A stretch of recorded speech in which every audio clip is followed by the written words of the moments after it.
Yechia Melech HaMashiach. My name is Yossi Edry, and today we're talking about the Sanhedrin initiative, trying to give an update. So, Rabbi David Bar Chaim, has visited Katzrin, the Golan Heights area.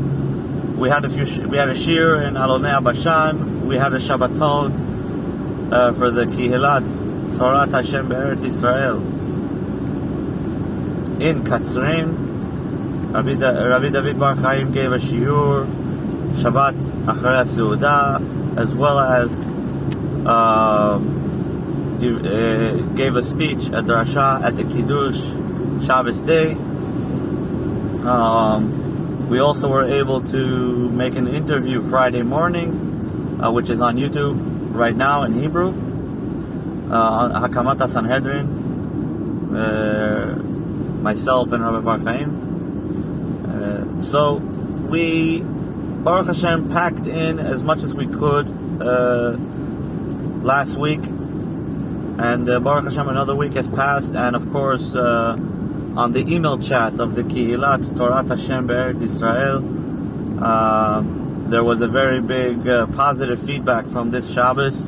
About 30 families, including basically pretty much a pop-up shul out of nowhere. And the common denominator, people ask me, what's this Kihilat Hashem? Isn't there a Chabad shul in Katzrin? What's so special about these chevre? Why are you going to, what's special?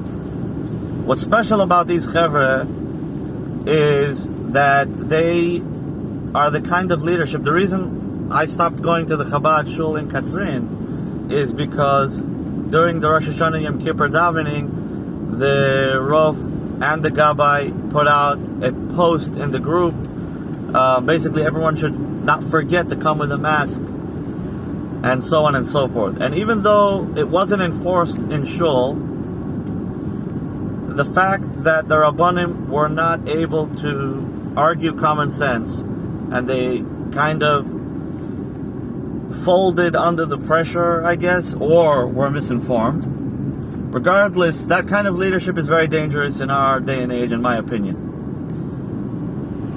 And that's why, in the quest for freedom, and in the quest for common sense, in the quest for a true path towards Geula, I had to switch up my Bet Tfilah. So that's why I stopped going to the Chabad shul in Katzrin. Harav Orion is a great guy. He's a really nice guy. He smiles. He has a lot of kids. Yereh Shamayim, Mishachist, great man. I have nothing against him. But there's a difference between a great man and leadership material. We see this in Ukraine right now. We see this all over the world.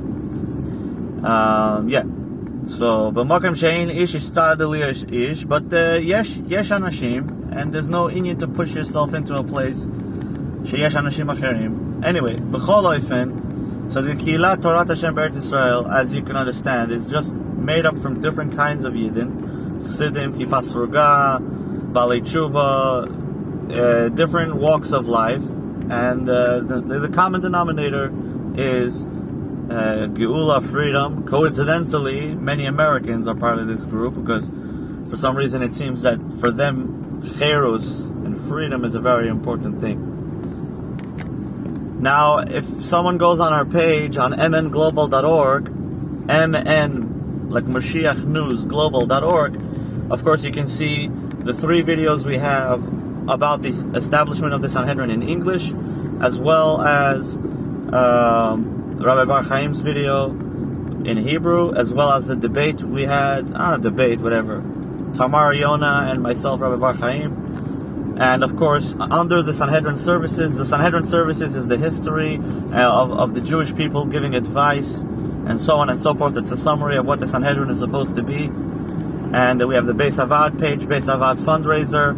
We have the Sanhedrin market, and the ships of Tarshish, and many different things integrated. The advice link, which is also the main place where all the Bnei Noach will congregate.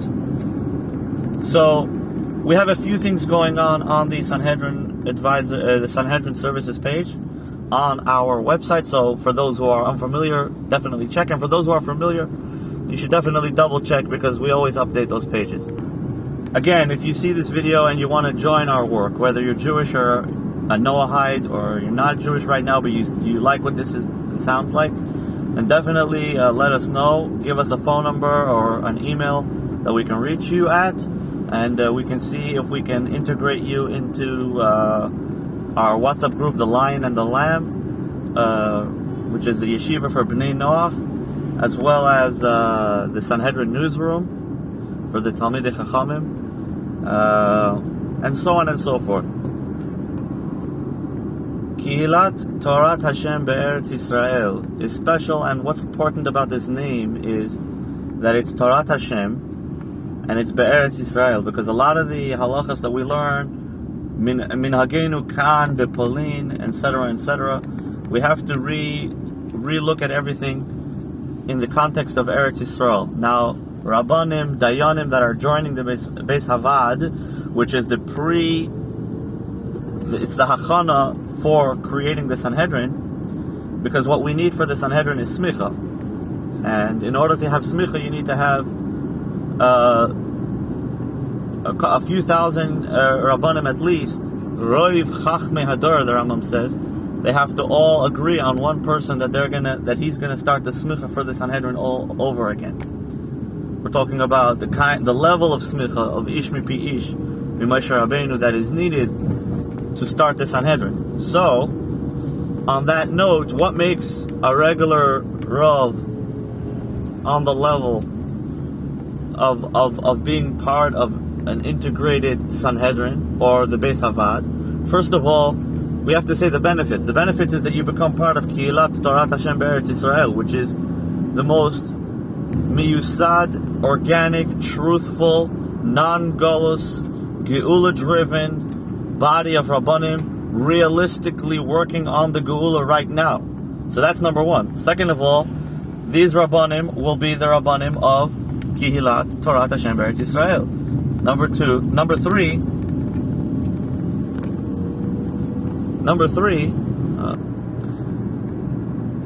the training that the Dayanim and the Rabbanim will get to be part of the Beis Havad in preparation for the Sanhedrin will be along the lines of understanding that you can take a de'ah of the Lubavitcher Rebbe or Ovadia Yosef or the Vilna Gaon or whoever you go by, but you have to take a chrayas on that opinion, and you have to be ready le'amet et zeh with other Chachamim and other Dayanim and Paiskim, and you have to take a chrayas on your de'ah.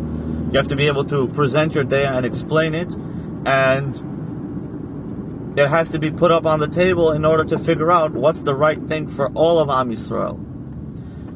What's the correct approach for Gans Klal Yisrael. So that's kind of in a nutshell where the Achdus starts to come in, and the difference between a regular Rav and one of these. Now I want to address what's happening in Ukraine, and I have mixed feelings about it, because on one hand there's a lot of reasons for this and there's a lot of reasons for that. The facts on the ground is that most of the Chevra there right now, they don't remember that Russia was supposed to get half of East Germany, and the breaking of the Berlin Wall and all this and that, and the territorial gains that the Russians had after World War II, and that Ukraine and NATO are kind of creeping up on them, and this has been a long time coming. The facts of the matter is that whatever happened with NATO and whatever happened till now was not pushed by bloodshed. It kind of happened gradually with riots, and it wasn't all-out war that was what pushed it. And with Russia jumping into a territory that's not his technically, Ukraine, he's done two things.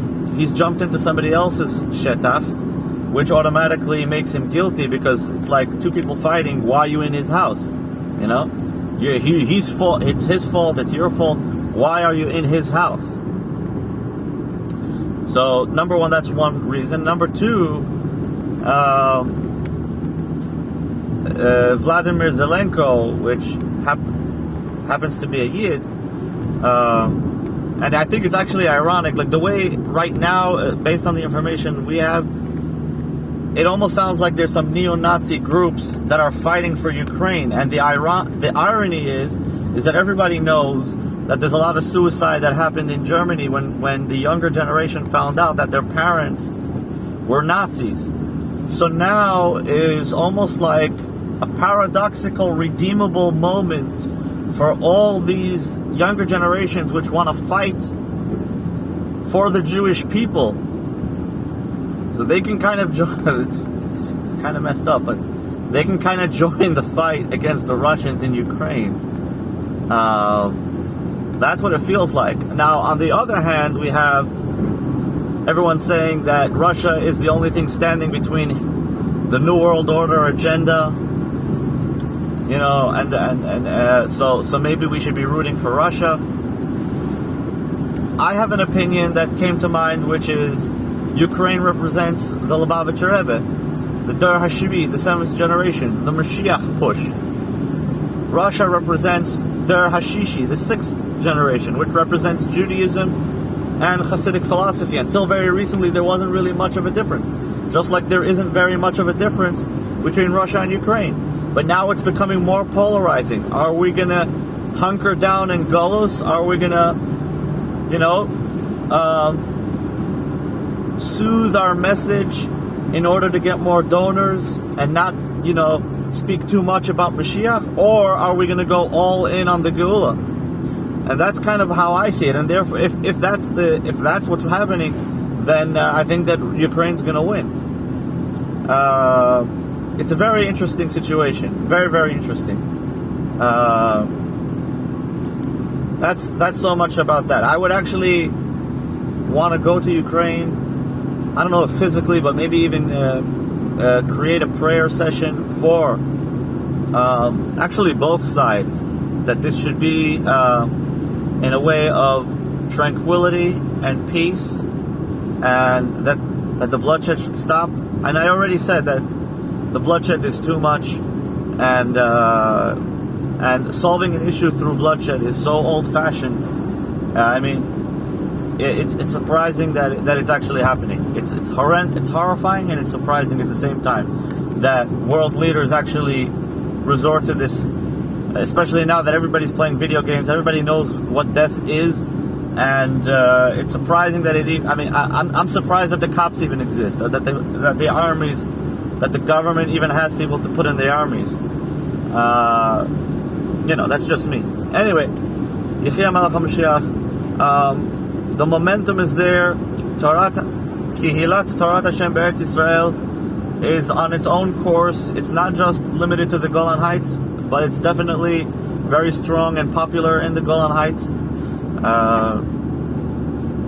So I'll let you guys know how it's going in the future. Yechia Melech HaMashiach. Thank you to all the staff and all the people that are making it happen behind the scenes. Yechia Melech.